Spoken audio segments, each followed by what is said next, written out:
Hey folks, welcome back here to my channel, Whiskey Wismar. My name is Christopher, and for my sixth review I chose this Islay Malt from the independent bottler WhiskyCask.de.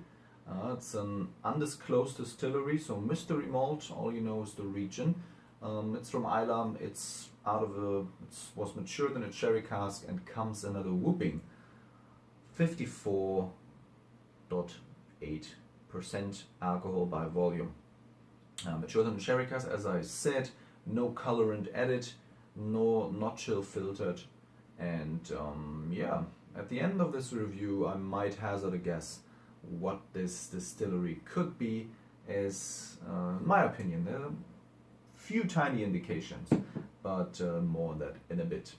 Yeah, the independent bottler, WhiskyCask.de, is I like it quite a lot. They have a huge variety of different bottlings, not only extending to whiskey but also to rum. Yeah, they also have their own rum bottlings, and there's always something for you to explore. Quite varied.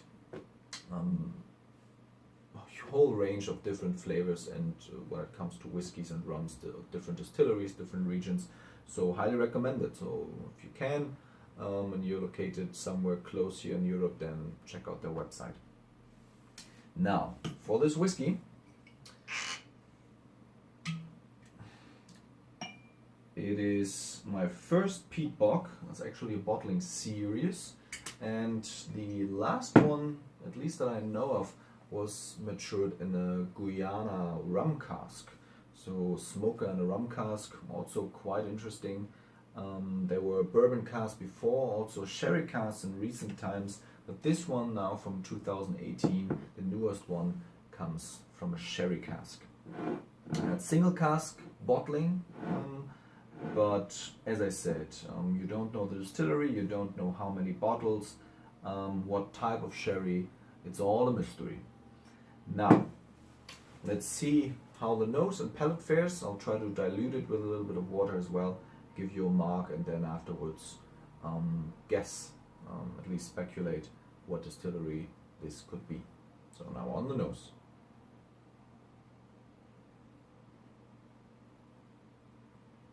It's heavy, it's phenolic, it's a little bit of dirty, reminding me of some of the sherry matured legics that were released from various bottlers. To name the major one, Signatory Vintage, and their cask strength bottlings, they had quite a number of legics, and this dirty dimension, this engine oil and soot, ash, all of this is at least to be found here as well, but of course it can't be from the Isle of Mull, as it says Islay Malt. Yeah, it's overall quite sweet. The smoke is not as dry and stinging as some of the Lafroigs or Ardbegs one might have had, or a few certain Bunnahabhains that were really as dry as it gets on the nose when it comes to the smoke. So this is sort of in the middle. It's not coal, faint campfire embers, and not this iodine hospital peat that you might find elsewhere on the Isla's south coast. And instead pretty much in the middle. So sweet smoke, still expressive. So lots of phenols in this, phenolic honey. Maybe, perhaps also sweetened lime juice, this lime cordial that's used for mixing cocktails. And yeah, don't stone me for this. When you were a child, maybe you did it, maybe you didn't. I certainly did. I always went too close to the television screen back when there was still CRT monitors or tubes. And then you ditch your nose against the the silver screen, and you have the static electricity sort of tingle on your skin, but it also has a very distinct smell to it. As far as I've read, I was told this is ozone. These are ozone molecules that are then created in the air due to this static electricity. This is what I get here as well. I had that before on whiskeys. I'm not sure if it's considered an off-note or a feature, but sometimes you find that in particularly smoky whiskies, I found. Also exhaust fumes. So if you're in a city that's quite polluted due to all the traffic, then you might find something similar as well. So mix of various exhaust fumes, not as stinky as diesel, more on the gasoline side I ever reckon, so it's a little sweet, not as headache inducing. Have you ever been to Marrakesh? It's a nightmare. All the scooters driving around, and I got a headache almost after almost not even 5 minutes.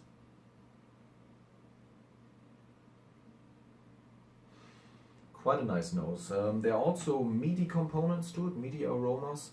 So Krakowian sausage, it's quite popular here in Germany for Christmas markets. You have all those grilled sausages that you can buy everywhere, and Krakowian among my favorites. Then cured smoked ham.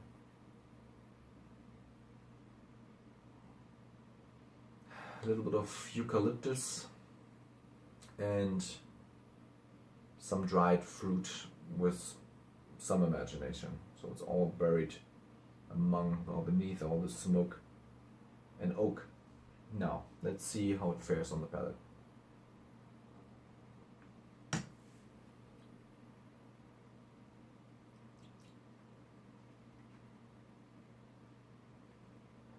I'm always thankful when a smoker is not exhibiting what I consider something I don't like at all, that is naphthalene, mothballs. This is usually the case when you have this dry vegetal peat note on the nose, then this transcends or translates to this naphthalene type flavors on the palate. Can't stand it. Not to be found here in this. Sweet, it's like liquid campfire, sweet, it's juicy.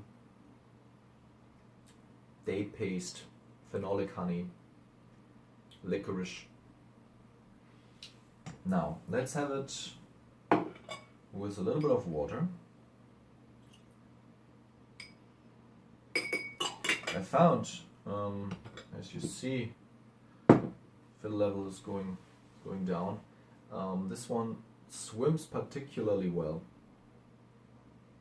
So roly stroly in the glass, as Ralphie used to say.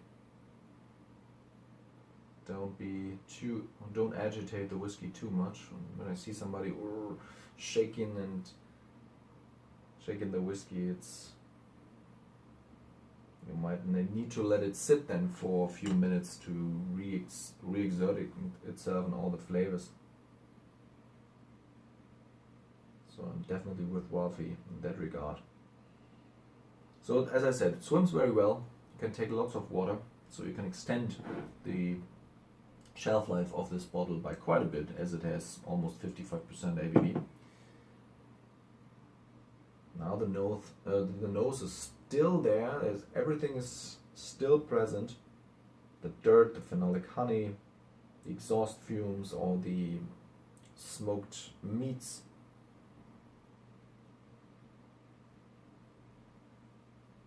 But you do get more fruit. Yeah? These sweet limes are there, a little more on the forefront. Oranges.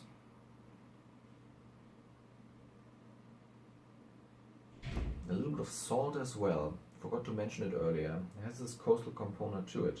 Fits the bill of an Islay malt quite well, of course.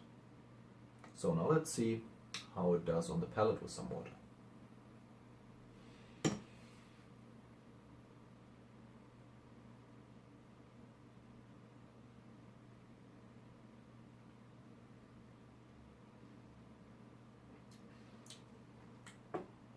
Yeah, that hit the spot. Earlier, with full strength, you have it tingling on the side of your tongue. It's a little drying in the back, but stays sweet in the front. Now it's sweet all over, no tingling anymore. So if you get it down to 53, 43, or 40%, sorry, this works well, quite well. As I said, can take lots and lots of water. So everything is still there. Date paste, licorice, phenolic honey. It's still juicy. Maybe some apricot jam as well. It's not very bitter. It's not as tannic. You see there's oak in this quite a lot even, but certainly American oak. It does not have a bitter aftertaste whatsoever. So when we come to the finish now, it's medium to long, and it goes down quite warming, reflux back up with all the nice aromas of licorice, mentholated chocolate, but hardly any bitterness. Fried apple, perhaps. It's nice whiskey. Enjoy it quite a bit. And since you can play with water a little bit, it's always a nice adventure. So, now, what could it be? What could this distillery be? Well, it reminds me quite a bit of Lagavulin Distillers Edition. Lagavulin has this sweet smoke that I think, at least, I find in this dram as well. So in that regard, could be. Definitely could be. It's not as old as the normal Distillers Edition, but then again, it's also bottled at a much higher strength and a single cask at that. So it reminds me a little bit that it could be a PX cask. Excuse me. So possibly a Lagavulin, but it's just speculation, of course. Price-wise, a little less than 80 euros, and it's almost the same price as a Distillers Edition in that regard too. But I think, since this is such a high strength, you have more longevity on this bottle than the normal 43% Lagavulin, if it is one.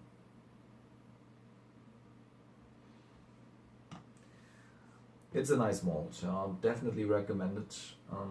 Quite a good presentation. Of course, always a pity when you don't know the distillery, but it makes it that much more interesting, of course, to take a guess here and there. Yeah, so I like it. Rating wise, I already had the 88 here present, but with water I might even add add 1 point. So between 88 and 89, depending on if you find the sweet spot with the water added. So quite a nice malt.